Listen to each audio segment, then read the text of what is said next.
Hello students, welcome to Pavan school talk. తెలంగాణలో EAMCET counselling process అనేది త్వరలో స్టార్ట్ కాబోతుంది. ఎంసెట్ కౌన్సిలింగ్ ప్రాసెస్లో భాగంగా మీరు మీ యొక్క సర్టిఫికేట్స్ అన్ని వెరిఫై చేయించుకున్న తర్వాత నెక్స్ట్ మెయిన్ స్టెప్ వచ్చేసి వెబ్ ఆప్షన్స్. నేను ఎందుకు వెబ్ ఆప్షన్స్ని మెయిన్ స్టెప్ అంటున్నానంటే, మీరు ఒక మంచి కాలేజ్లో సీట్ తెచ్చుకోవడానికి వెబ్ ఆప్షన్స్ అనేది కీ రోల్ ప్లే చేస్తుంది. అసలు వెబ్ ఆప్షన్స్ అంటే ఏంటి, వెబ్ ఆప్షన్స్ ఎలా ప్లే చేయాలో నేను ఈ వీడియోలో మీకు చెప్పబోతున్నాను. అసలు మీరు ఇంటర్మీడియట్లో ఎంతో బాగా కష్టపడి చదివి ఎంసెట్లో ఒక బెటర్ ర్యాంక్ తెచ్చుకున్నప్పటికీ మీకు వెబ్ ఆప్షన్స్ ఎలా పెట్టాలో తెలియకపోతే మీరు ఊహించని కాలేజ్లో, మీరు ఊహించని బ్రాంచ్లో మీకంటూ బీటెక్లో సీట్ వస్తుంది. అలాంటప్పుడు మీరు ఏదైతే 2 సంవత్సరాలు కష్టపడ్డారో ఆ యొక్క కష్టం మొత్తం వేస్ట్ అవుతుంది. అండ్ ఇంకొకటి ఏంటంటే, ఇంకో 4 years మీరు నచ్చని కాలేజ్లో నచ్చని కోర్సులో బీటెక్ అనేది చేయవలసి ఉంది. సో ఈ వీడియోలో అసలు వెబ్ ఆప్షన్స్ పెట్టేటప్పుడు ఎలాంటి తప్పులు చేయొద్దు, అసలు వెబ్ ఆప్షన్స్ పెట్టేటప్పుడు ఏమేమి చూడండి, నేను మీకు క్లియర్గా ఎక్స్ప్లెయిన్ చేయబోతున్నాను. ఇవి నాకు నుంచి కావాల్సిన బట్టి ఈ వీడియో చివరి వరకు చూసి ఛానల్ సబ్స్క్రైబ్ చేసుకోండి. Start our video. Web options అంటే ఏంటి? వెబ్ ఆప్షన్స్ అంటే మీకు ఎంసెట్లో సడన్ ర్యాంక్ అనేది వస్తుంది. మీకు వచ్చిన ర్యాంక్ను బట్టి మీరు ఏ కాలేజ్లో బీటెక్ చేయాలనుకుంటున్నారో ఆ యొక్క కాలేజెస్ని సెలెక్ట్ చేసుకోవడమే వెబ్ ఆప్షన్స్. అర్థమవుతుందా? ఈ యొక్క కాలేజెస్ సెలెక్ట్ చేసుకోవడం చాలా పెద్ద కీ రోల్. ఎందుకంటే మీరు సెలెక్ట్ చేసుకున్న లిస్ట్ని బట్టి మీకు అంటూ కాలేజ్ అలాట్ అవుతుంది. పెట్టేటప్పుడు ప్రతి ఒక్కరికి 2 ప్రయారిటీస్ అనేవి ఉంటాయి. ఒకటి కాలేజ్ ప్రయారిటీ అండ్ ఇంకోటి వచ్చేసి బ్రాంచ్ ప్రయారిటీ. అసలు కాలేజ్ ప్రయారిటీ అంటే ఏంటి, బ్రాంచ్ ప్రయారిటీ అంటే చూద్దాం. కాలేజ్ ప్రయారిటీ అంటే కొంతమంది స్టూడెంట్స్ ఉంటారు, వాళ్ళకి ఎలా ఉంటుందంటే, బ్రో మాకు ఏ బ్రాంచ్ వచ్చినా సరే కానీ మాకు టాప్ కాలేజెస్లోనే బీటెక్ చేయాలని అంటారు. అంటే ఇప్పుడు వాళ్ళకు టాప్ 10 కాలేజ్లో ఏ బ్రాంచ్ వచ్చినా వాళ్ళకి ఓకే.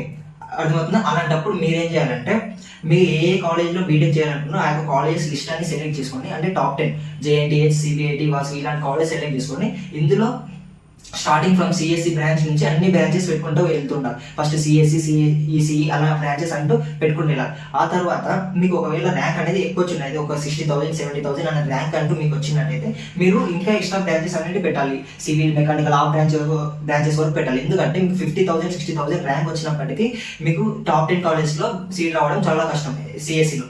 సో మీకు ఒకవేళ టాప్ 10 కాలేజ్లో సిఎస్సి సీట్ రాదు కాబట్టి అదే టాప్ 10 కాలేజ్లో మీరు సివిల్, మెకానికల్ రావడానికి ఛాన్స్ ఎక్కువ ఉంటుంది. సో మీరు ఏదైతే కాలేజ్ అనుకున్నారో ఆ యొక్క కాలేజ్లో మీకు సీట్ రావాలంటే మీకు సీట్స్ అనే బ్రాంచెస్ అంటూ ఎక్కువ పెట్టేసుకుంటూ వెళ్ళాలి. నెక్స్ట్ వచ్చేసి బ్రాంచ్ ప్రయారిటీ వాళ్ళు ఎలా ఉంటారంటే, ఇప్పుడు మాకు ఏ కాలేజ్, మా కాలేజ్తో పని లేదు కానీ మాకు అంటూ మేము అనుకున్న బ్రాంచ్ రావాలి. అంటే మాకు టాప్ 10 కాలేజెస్లో సీట్ రాకపోయినప్పటికీ మేము ఏదైతే బ్రాంచ్ అంటున్నామో సిఎస్సి అంటే మాకు టాప్ 20 టాప్ 30 కాలేజ్లో సిఎస్సి వచ్చినా సరిపోతుంది అనుకునే స్టూడెంట్స్ ఉంటారు. అలాంటి వాళ్ళు మీరేం చేయాలంటే, మీరు టాప్ 20 కాలేజ్ లిస్ట్ అనేది ఫస్ట్ సెలెక్ట్ చేసుకోండి. సెలెక్ట్ చేసుకున్న తర్వాత ఫస్ట్ మీరు ఏ బ్రాంచ్ అనుకున్నారు సిఎస్సి అయితే ఫస్ట్ ఆ యొక్క టాప్ 1 కాలేజ్ నుంచి అన్ని కాలేజ్లో సిఎస్సి పెట్టేసుకుంటున్నారు. ఆ పెట్టేసిన తర్వాత నెక్స్ట్ మీకు సిఎస్సి కావాలనుకుంటున్నారు కదా, ఒకవేళ బై మిస్టేక్లో మీకు సిఎస్సిలో మీరు అనుకున్న కాలేజ్లో సీట్ రాకపోవచ్చు. కాబట్టి అప్పుడు మీరేం చేయాలంటే సిఎస్సి స్పెషలైజేషన్స్ అనేవి ఉంటాయి. ఇప్పుడు కొత్తగా యాడ్ ఏంటివి సిఎస్సి స్పెషలైజేషన్ అంటే సిఎస్డి, సిఎస్ఎం ఈ బ్రాంచెస్. అంటే సిఎస్డి అంటే computer science with data science, CSM computer science with artificial intelligence and machine learning ఈ బ్రాంచెస్ కూడా పెట్టాలి. మీరు సిఎస్సి స్పెషలైజేషన్స్ చేసినా ఒకటే, సిఎస్సి చేసినా ఒకటే. అర్థమవుతుందా? సిఎస్సి స్పెషలైజేషన్స్ అంటే కంప్యూటర్ సైన్స్ బ్రాంచెస్ వాళ్ళకి ఏముంటాయో ఆ యొక్క సబ్జెక్ట్స్ అన్ని మీకు ఉంటాయి. విత్ ఎక్స్ట్రా సిఎస్డి వాళ్ళకు డేటా సైన్స్ ఉంటుంది, సిఎస్ఎం వాళ్ళకు artificial intelligence and machine learning ఉంటాయి. ఈ బ్రాంచెస్ పెట్టేసుకుంటూ వెళ్ళాలి. అండ్ ఇంకొకటి బ్రాంచ్ ప్రయారిటీ వాళ్ళకు మీరు టాప్ 20 టాప్ 30 కాలేజ్లో సిఎస్సి చేసిన దానికంటే టాప్ 10 కాలేజ్లో సిఎస్సి స్పెషలైజేషన్ చేయడం చాలా బెటర్. ఎందుకంటే మీరు టాప్ 20 టాప్ 30 కాలేజ్లో సిఎస్సి చేసినప్పటికీ అక్కడ ప్లేస్మెంట్స్ అంటూ ఎక్కువ ఏముండవు. అండ్ మీరు ఒకవేళ టాప్ 10 కాలేజ్లో సిఎస్సి స్పెషలైజేషన్ చేస్తే అక్కడ ఏంటివి ప్లేస్మెంట్స్ అంటూ బాగుంటాయి. అండ్ మీరు ప్లేస్ అవ్వడానికి ఎక్కువ ఛాన్సెస్ అంటూ ఉంటాయి. అండ్ మీరు కాలేజ్ ప్రయారిటీ అయినా బ్రాంచ్ ప్రయారిటీ స్టూడెంట్ అయినా మీరు చేయాల్సింది అంటే ఏవైతే బెస్ట్ కాలేజెస్ మీరు చూస్ చేసుకుంటారు కదా, ఆ యొక్క బెస్ట్ కాలేజెస్ అనేవి టాప్ ప్లేసెస్లో పెట్టడానికి ట్రై చేయండి. ఎందుకంటే ప్రతి ఒక్కరికి కొంతమందికి డౌట్ ఉంది, బ్రో మాకు చాలా ఎక్కువ ర్యాంక్ వచ్చింది, మేము టాప్ 10 కాలేజ్లో మాకు ఎలా సీట్ రాదో అవి పెట్టడం అవసరం అని.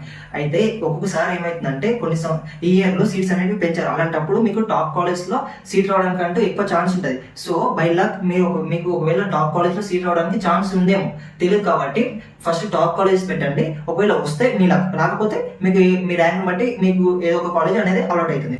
అండ్ నేను టాప్ 20 కాలేజెస్ని లిస్ట్ చేసి పెట్టాను. ఆ యొక్క లిస్ట్ కూడా కింద డిస్క్రిప్షన్లో ఇస్తాను, వెళ్ళి చూడండి. And first phase web options తర్వాత సీట్ అలాట్మెంట్ అయిన తర్వాత ప్రతి స్టూడెంట్కి కొన్ని డౌట్స్ అనేవి వస్తాయి. అందులో మేజర్ డౌట్ వచ్చేసి బ్రో మాకు ఫస్ట్ ఫేజ్ లో సో అండ్ సో కాలేజ్ లో సీట్ అనేది వచ్చింది, అండ్ ఇప్పుడు మేము సెకండ్ ఫేజ్ లో మళ్ళీ వెబ్ ఆప్షన్స్ పెట్టాలనుకుంటున్నాము. ఇప్పుడు ఒకవేళ మాకు సెకండ్ ఫేజ్ లో కాలేజ్ అనేది వస్తే మాకు ఫస్ట్ ఫేజ్ లో ఏదైతే కాలేజ్ వచ్చిందో ఆ కాలేజ్ లో సీట్ అలాగే ఉంటుందా ఉండదా? అయితే మీరు సెకండ్ ఫేజ్ వెబ్ ఆప్షన్స్ పెట్టిన తర్వాత మీకు సెకండ్ ఫేజ్ లో గనక ఏదైనా కాలేజ్ లో సీట్ అలాట్ అయితే మీకు ఫస్ట్ ఫేజ్ లో ఏదైతే కాలేజ్ వచ్చింటుంది కదా ఆ కాలేజ్ లో సీట్ అనేది క్యాన్సిల్ అవుతుంది. అర్థమవుతుందా? ఒకవేళ సెకండ్ ఫేజ్ లో ఏ కాలేజ్ అలాట్ కాకపోతే మీకు ఫస్ట్ ఫేజ్ లో ఏదైతే కాలేజ్ వచ్చిందో ఆ కాలేజ్ లో సీట్ అలాగే ఉంటుంది. అర్థమవుతుందా? కాబట్టి మీరు ఎప్పుడైతే సెకండ్ ఫేజ్ లో వెబ్ ఆప్షన్స్ పెడతారో ఫస్ట్ ఫేజ్ లో పెట్టిన కాలేజెస్ కన్నా టాప్ కాలేజ్ పెట్టండి. ఎలా అంటే సపోజ్ ఇప్పుడు మీరు ఫస్ట్ ఫేజ్ లో టాప్ 30 కాలేజెస్ పెట్టారు కదా, ఒక సపోజ్ ఎగ్జాంపుల్ తీసుకుంటే ఒక 30 కాలేజెస్ అనేవి పెట్టారు. ఈ ఒక 30 కాలేజ్ లో మీకు 20th ప్లేస్ లో ఉన్న కాలేజ్ లో సీట్ అనేది వచ్చింది. ఓకేనా? అయితే మీరు ఇప్పుడు సెకండ్ ఫేజ్ లో ఏం చేయాలంటే ఈ యొక్క మీకు ఏదైతే కాలేజ్ వచ్చింది కదా ఆ కాలేజెస్ పైన ఉన్న కాలేజెస్ ని సెకండ్ ఫేజ్ లో వెబ్ ఆప్షన్స్ లాగా పెట్టాలి. అర్థమవుతుందా? అంటే ఇప్పుడు 20th ప్లేస్ లో ఉన్న కాలేజ్ లో సీట్ వచ్చింది కదా, ఇప్పుడు టాప్ 1 నుంచి టాప్ 19 వరకు మీరు సెకండ్ ఫేజ్ లో పెట్టండి. అర్థమవుతుందా? ఎందుకంటే ఒకవేళ మీకు సెకండ్ ఫేజ్ లో ఇంతకన్నా మంచి కాలేజ్ లో సీట్ వస్తే ఓకే, ఎందుకంటే టాప్ మీకు వచ్చిన కాలేజ్ కన్నా పైన కాలేజ్ అన్ని టాప్ కాలేజ్. సో మీకు సెకండ్ ఫేజ్ లో ఆయా కాలేజెస్ లో సీట్ వస్తే ఓకే. ఒకవేళ రాకపోతే మీకు ఏదైతే ముందు వచ్చిందో కాలేజ్ ఆ కాలేజ్ లో సీట్ అలాగే ఉంటుంది. అండ్ మీకు ఫస్ట్ ఫేజ్ లో సీట్ అలాట్ అయిన తర్వాత మీరు చేయాల్సిన పని ఏంటంటే ఆ యొక్క కాలేజ్ గురించి తెలుసుకోండి. కాలేజ్ ఎలాంటిది, కాలేజ్ ప్లేస్మెంట్ బాగుందో, కాలేజ్ క్యాంపస్ బాగుందో, కాలేజ్లో కోడింగ్ బాగా నేర్పిస్తారా, ఇలాంటివి టాపిక్స్ తెలుసుకోండి. ఇవి ఆన్లైన్లో కన్నా ఆఫ్లైన్లో మీరు ఒకసారి కాలేజ్కి విజిట్ చేసి తెలుసుకుంటేనే మీకు చాలా బాగా క్లారిటీ అనేది వస్తుంది. అర్థమవుతుందా? ఆన్లైన్లో మీరు ఎంత చూసినప్పటికీ ఒకసారి క్యాంపస్కి వెళ్తే క్యాంపస్ని మీరు లైవ్గా చూడొచ్చు. అసలు క్యాంపస్ ఎలా ఉంది, క్యాంపస్లో ప్లేస్మెంట్స్ రికార్డ్స్ ఎలా ఉన్నాయి, అవన్నీ మీకు అక్కడ సీనియర్స్ని అడిగితే తెలిసిపోతుంది.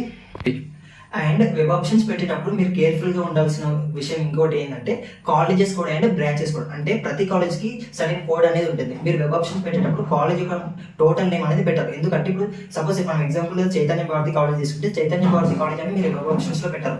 దీనికంటే ఒక కోడ్ అనేది ఉంటుంది, CVIT. అంటే ప్రతి కాలేజ్కి ఇలా కోడ్స్ అనేవి ఉంటాయి. సో కొన్ని కాలేజెస్కి సిమిలర్ కోడ్స్ అనేవి ఉంటాయి. అర్థమవుతుందా? మీరు ఒక కాలేజ్ కోడ్ పెట్టబోయి టాప్ ప్లేసెస్లో ఇంకో కాలేజ్ నార్మల్ కాలేజ్ కోడ్ అనేది పెట్టారనుకోండి, మీకు నార్మల్ కాలేజ్లో సీట్ అవడానికి ఛాన్సెస్ ఎక్కువ ఉంటుంది. అలాగే బ్రాంచ్ కోడ్ అంటే ఇప్పుడు కంప్యూటర్ సైన్స్ అండ్ ఇంజనీరింగ్ అనే కోర్స్ ఉంది. ఈ యొక్క కోర్స్ కి కోడ్ ఏంది CSC.